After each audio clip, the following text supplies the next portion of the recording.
is the penultimate day before Trouble goes to the Grip Blaster, and there's still a few things to take off her. Got a list. Here's my list of what we need to get done today. It's just small things. There shouldn't be anything that's, you know, going to completely stump us and mean we don't get it done. But what we're going to start with removing the handbrake bell crank. Once that's off, my mum will start removing the filler out of Trouble's left eye. Loads of filler in there. I mean, that's two of the lots of things to do. Yeah, there's quite a lot of different bits. My dad's just wiggling the bonnet, hinges, both of those will be coming off. There's a funny story with this. We couldn't get it off, completely stumped us. It's just a rubber hose. Well, we since have been flooding the little bracket with WD-40, and then the other day, my dad just pulled on it. Voila, came out. So the top of the hose was just really, really rusty. So that is actually out. So that's one less thing that we have to do today. What else? Drill out the Made in Western Germany badge, and then when I put it back in, I'm going to put a Made in England badge on it. So I'm going to rebuild it in England.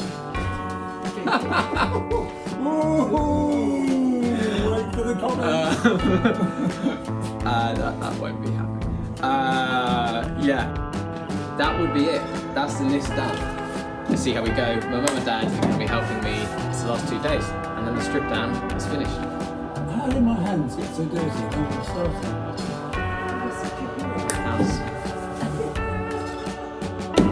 it? Right, let's go. As I said, just small things to remove, or so I thought. We're starting with the so-called small handbrake mechanism. Now, I might be completely deluded about how long these things take to remove, but in my defence, the handbrake bell crank is only held on by a U-bolt with 2 nuts.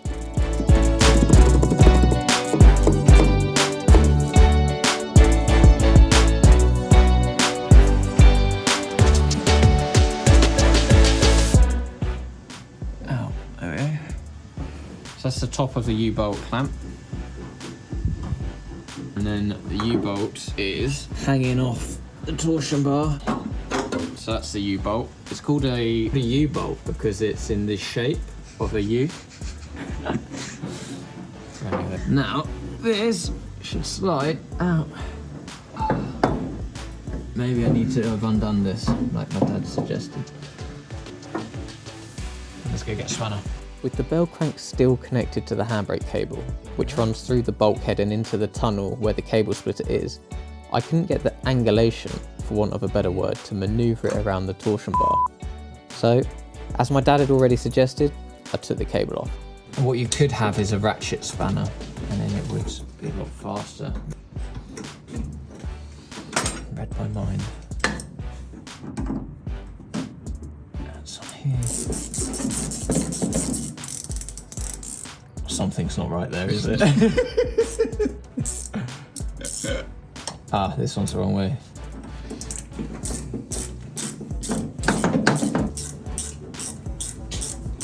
God, how long is this? Shall I come back to this in half an hour? This lock nut, it reached a point on the thread where this nut wouldn't provide enough friction to stop the thread just rotating. Because the end of the thread was gunked with underseal or something, yeah? Yeah, so what we did, we've been soaking it in some solvent, try and clear out some of the gunk. And my dad clamped, I guess, thread ferrule that's on the wire with some mole grips. And that's now allowing us to provide enough resistance to stop the thread rotating and actually take the locking nut off.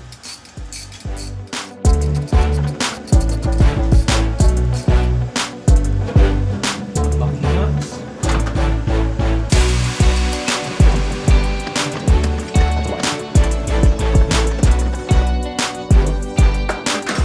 These. Those off. Now, push this cable back through its hole. Lovely and greasy. Slide that off there. Pull this out here. My bell crank for my handbrake. This is going to be getting lots of use when Trouble's back up and running. Good old. Well, that was never going to go rusty, was it? Look at it. I'm actually looking forward to cleaning this one up. But first, Beans. the next job. Removing the Made in Western Germany badge. It says Western Germany because at this point of time, I believe there was a wall through the middle of Germany. So this model was made in Western. I'm pretty sure there were some also made in the East. Send you back to school. Just in case it isn't clear, I'm taking the mick.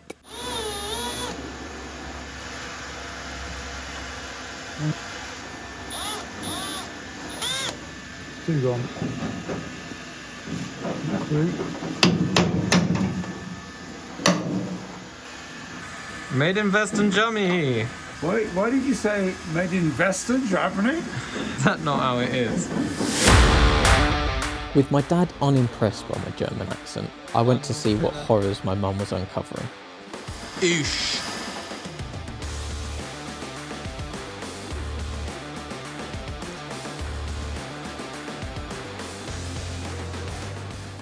Now what we're going to do is remove my fuel filler lid catch, spring-loaded catch. And what happens is to open up the fuel lid, I pull a little knob somewhere in here, which opens it up. To remove the catch, I first needed to deal with this split pin. It acted as the catch's pivot point. Now, usually removing split pins never goes plain sailing for me, and they don't usually look like a split pin by the time I'm finished with them. But this one, it behaved. I could almost reuse it. This to come out. There's my broken spring. Well, it's not even broken, it just... No, it was the flap had a broken spring. This should, watch this guys. That's my fuel filler cap release wire and the knob. Now somehow I need to remove that. In here is... Then there was just one bolt holding the body of the catch to the fuel filler bowl under the wheel arch. This bolt here was a Allen key bolt. I couldn't get it undone, so I put my supervisor onto it, and surprise, surprise, my dad has managed to undo it. So now he just keeps rotating it. Have you got it? Oh, he's nicely delivered me this. This was the bolt, very short, stubby bolt. And this is a clip. Voila. This is the guy who gets to do all the difficult jobs. This is the one that has the expertise. The next job on the list is to defiller Trouble. Her nose is kind of all made up of filler. You see this big ugly stuff? My mum, super keen to get her hairdryer on it. The filler. This is not good news. It's a sign that Trouble might have had one or two knocks to the nose. Sadly, way back when, and even now in some cases, filler was used as a quick fix, a cheap and cheerful alternative to proper panel beating or outright replacement. But it's time for this filler to go. Filler is applied as a putty, but once it's dry, holy shit, it's tough. Rock hard. The only real way to remove it is to heat it up and scrape it out. The heat softens it, but there is a downside. This stuff honks. The smell of burning filler is like plastic mixed with regret. And trust me, it's not the kind of aroma you want wafting around your garage. The other option is grinding it off with a flat disc. But be warned, this is seriously dusty work. By the end, your garage and probably your lungs will look like they've been hit by some kind of snow or sandstorm. Safety gear, not optional. The worst part though, is what's hiding underneath. Filler always hides the truth. Warped panels, cracks, rust. Every car carries scars, but it's a stark reminder. When you buy a classic, always check for signs of a crash. This is Trouble's new look. We're going for a white bonnet, mixed in with some red. There's loads of filler in here. Loads of filler. So before I spent my entire budget of restoring the car at the Grip Blasters, asking them to try and blast it out, which is a near on impossible task, I've been scraping it. My mum was scraping this wheel arch where Trouble's had quite a few big dings here. It goes down there. And unfortunately, it comes up and around there too. Here's a pile of it. But this weight reduction, there must be a couple of kilos, yeah. weight reduction. My dad's all about the weight reduction. Car's going to be so quick. These are the next things that are coming off. And then the list will almost be finished. So there's one bolt in under the dash.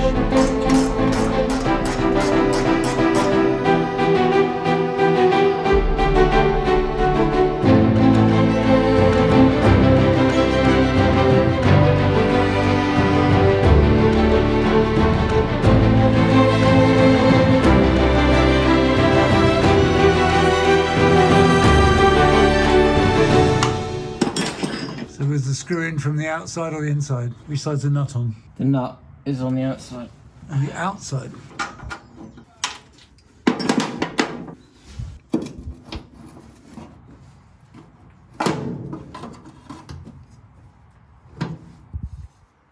There we go. Nice. Which bolt was it in? Fuck. Once I'd worked out where the bolts went, I stripped the second hinge.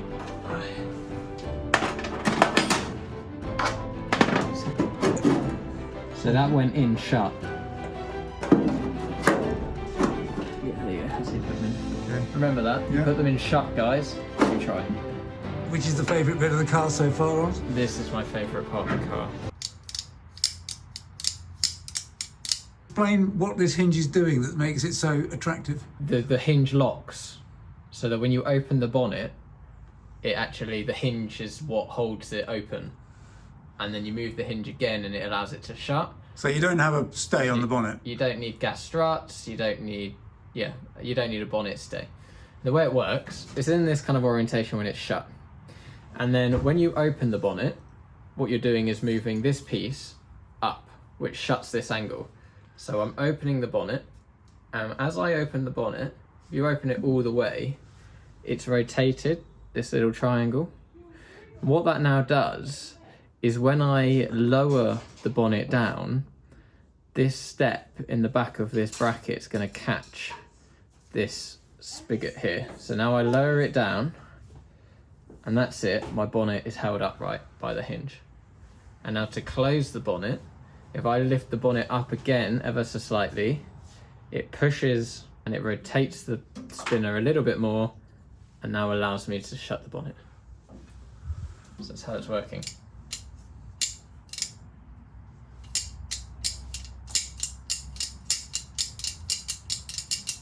Pretty cool, huh? The last job of the day was removing the fuel pipe, the one that runs down the central tunnel from the front of the car to the back. Now, I'm pretty certain this pipe was installed from the back of the car, then bent in situ up the bulkhead at the front. Before we could pull it out, we had to deal with this bend one way or another. As you can see, we resorted to the hacksaw. We'd already tried bending it back, but the steel pipe wasn't having it. No big loss though. This pipe, it's steel, and probably as rusty on the inside as it is on the outside.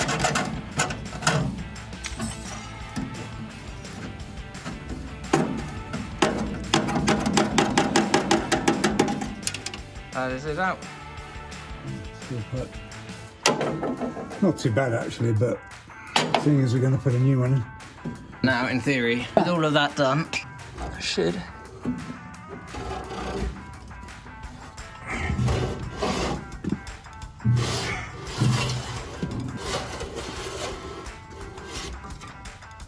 pull it out. Can I get the grommet out? Grommet's hard as cheese. Yeah. On grommet. Right. One day to go until Trouble is completely stripped and ready for grip blasting. And I might actually have a little confession in that I lied.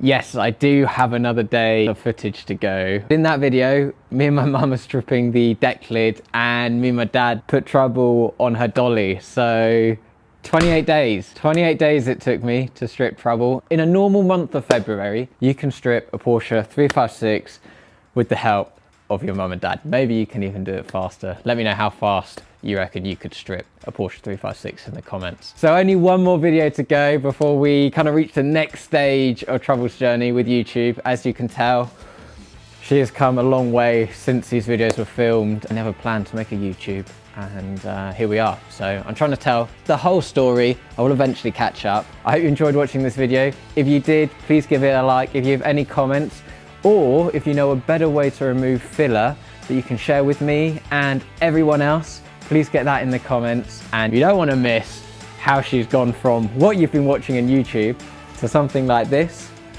don't forget to subscribe. Thanks for watching, and we'll see you next time.